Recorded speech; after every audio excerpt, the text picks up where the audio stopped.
तो 9 नंबर में क्या कह रहा है कि दो पानी के नल एक साथ एक हौज को 9.3/8 घंटों में भर सकते हैं। बड़े व्यास वाला जो नल है हौज को भरने में कम व्यास वाले नल से 10 घंटे कम समय लगता है। बड़ा वाला नल है तो वो थोड़ा जल्दी भर देगा हौज को।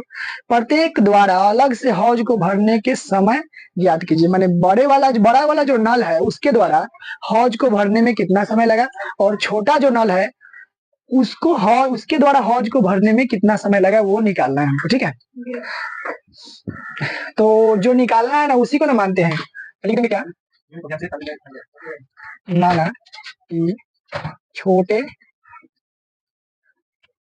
नल द्वारा हौज को भरने में लगा समय बराबर क्या हो जाएगा, x घंटा।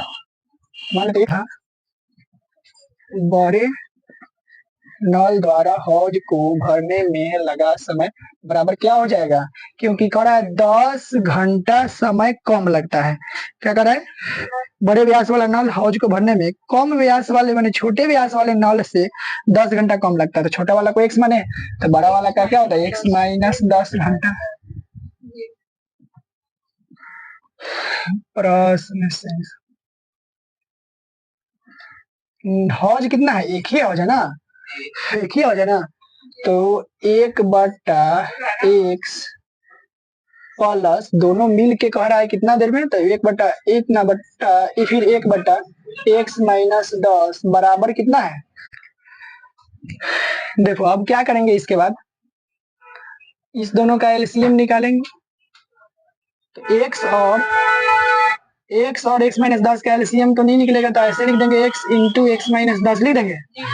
x से x कट जाएगा, कैंसिल हो जाएगा, तो x माइनस 10 बचेगा। तो x माइनस 10 से 1 में गुना करेंगे तो x माइनस 10 से ना रह जाएगा, प्लस x माइनस 10 से x माइनस 10 कैंसिल हो गया तो x बचेगा। तो x से 1 में गुना होगा तो x हो जाएगा, बराबर कितना हो जाएगा 8/75 हो गया कि नहीं। अब यहाँ देखो एगो x कितना हो गया, 2x हो गया, माइनस में कितना हो गया 10 बट्टा x से x में गुना करेंगे तो x स्क्वायर, x से 10 में तो माइनस 10x बराबर 8/75। अब क्या करेंगे, तिरछा तिरछी गुना करते 8 से x स्क्वायर में गुना करेंगे तो 8x स्क्वायर, 8 दहाई के 80x, 75 से इसमें गुना होगा तो 75 दूना 150x हो जाएगा। अब 75 दहाई के माइनस में हो जाएगा 750। सही है ना, देखते हो तो समझते रहो, कहीं कोई डाउट हो तो पूछना, ठीक है। 8 और इसमें देखो दोनों में, और ये में तो इसको इधर ला देंगे, 8x स्क्वायर है यहाँ पहले से, माइनस में 80x है, ये प्लस में इधर आएगा तो माइनस में हो जाएगा 150x, माइनस में 750 है तो इधर रहने देते हैं अभी बराबर में, माइनस में 750। 8x स्क्वायर 150, ये दोनों जुड़ जाए 20 माने 230 माने 150 कितना हो जाएगा 230 x है तो x बराबर में माइनस 750 हो जाएगा। अब इस दोनों में क्या कॉमन कर लेते हैं, 2 कॉमन कर लेते हैं तो क्या बचेगा 4x स्क्वायर माइनस 2 कॉमन कर लेंगे तो 2 1 कम 2, फिर 2 1 कम 2, 2 0 2 पचे 2 पचे 10 मैंने 115 हो जाएगा इसका, इतना x आ जाएगा बराबर माइनस में 750, 2 से कट जाएगा 750, 2 तिहाई 6 2 7 14 2 पचे 10 375 बार में तो कितना बच गया 4x square minus 115 x 375 minus में इधर आएगा तो प्लस में हो जाएगा 375 बराबर 0।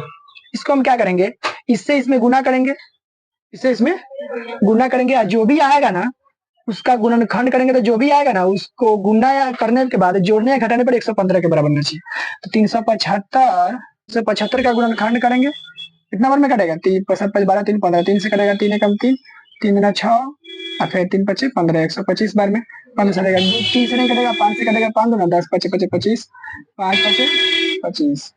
देखो यहाँ 4 भी मैंने इससे इसमें गुना करना था तो मैंने 4 का गुणनखंड कितना होता है 2 गुना 2 मैंने इसी का गुणनखंड में ना आएगा, इससे इसमें गुना करने के बाद इसका भी तो गुणनखंड अलग करते तो मतलब 2 गुना 2 एक आता है। और तब देखो इसको गुना करने के बाद जोड़ने या घटाने पर कितना आना चाहिए 115, तो 5 दूना 10 10 दूना 20 पचे देखो 50 25 25 दूना 50 50 दूना 100 अब 5 प्लस में 15 कर देंगे तो हो गया नहीं 115।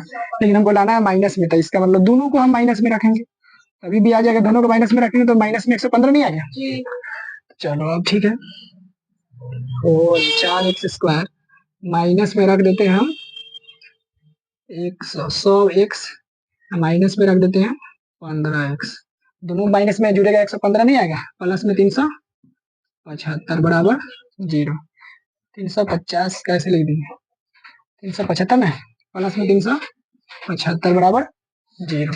अब यहाँ देखो इस दोनों में कॉमन क्या है, 4 भी कॉमन है और x भी कॉमन है, तो पूरा 4x कॉमन हो गया, तो इसमें का x बचा है, इसमें का 4 कॉमन कर लेते 20 चौका 25 चौका 27, इसमें कितना बचेगा 25 बचेगा, क्योंकि x तो कॉमन हो चुका है। इस दोनों में क्या कॉमन है, माइनस में 15 और 15 सिर्फ माइनस में कॉमन है, माइनस में 15 इसमें का कॉमन कर लिए, तो क्या बचेगा, इसमें सिर्फ x बचेगा, माइनस इसमें कितना बचेगा, देखो 25 से 15 में तुम गुना करोगे, 25 से 15 50, 25 25 से 5 तो कितना बचेगा 25, कितना बचेगा बराबर 0। ठीक है, इसमें का अगर 15 कॉमन कर लिए तो यहाँ 25 बच गया, देखो दोनों जगह सेम बचा है कि नहीं, तो एक बार क्या हो जाएगा, ये दोनों में से ये जब सेम बचा था माइनस के इधर देखो, माइनस के उधर, तो माइनस के इधर देखो x माइनस 25 है, तो x माइनस 25 कॉमन कर लेंगे, दोनों में x माइनस 25, और तो बचेगा कितना 4x माइनस 15 बराबर में कितना है 0। एक बार इसके बराबर में 0 रखेंगे, एक बार इसके बराबर लिखेंगे, जब x माइनस 25 बराबर 0, इसलिए x बराबर कितना हो जाएगा 25। जब देखो इसके बराबर में एक बार 0 रखेंगे तो 4x माइनस 15, देखो 4x माइनस 15 के बराबर में एक बार 0 रखेंगे, इसलिए x बराबर कितना हो जाएगा माइनस से 15 प्लस में 15 बट्टा में कितना हो जाएगा 4। ये तो अमान्य लग रहा है, क्या है अमान्य लग रहा है, पूर्णांक में है बढ़ा जाएगा, तो ये देखो ये सही है, तो x बराबर कितना है 25, इसका मतलब है छोटे नल द्वारा हौज को भरने में लगा समय बराबर कितना हो जाएगा 25 घंटा, कितना हो जाएगा, अतः छोटे नल द्वारा हौज को हौज ना भरना था, हौज को भरने में लगा समय बराबर कितना हो जाएगा 25 घंटे, तथा बड़े नल द्वारा हौज को भरने में लगा समय बराबर कितना हो जाएगा 25 में से 10 घंटा कम हो जाएगा, तो 25 माइनस 10 बराबर कितना हो जाएगा 15 घंटे। हो गया सर, सभी को समझ में आया एकदम, बहुत आसान था, बस समझना है इसको बारीकी से कैसे क्या कह रहा है, क्वेश्चन को जब समझ जाओगे ना तो आसानी से बन जाएगा। ठीक है, तो और जहां तक आप लोग मेरा वीडियो देख रहे हैं, अगर समझ में आया हो, समझाने का तरीका पसंद आया हो तो जरूर, अगर यूट्यूब पे देख रहे हैं तो सब्सक्राइब करें, लाइक करें और कमेंट करें, और अगर आप फेसबुक पर देख रहे हैं तो लाइक कमेंट और शेयर कर लें, और साथ में फॉलो जरूर कर लें, ताकि हम और आगे वीडियो बनाने का और हौसला मिले। चलिए ठीक है।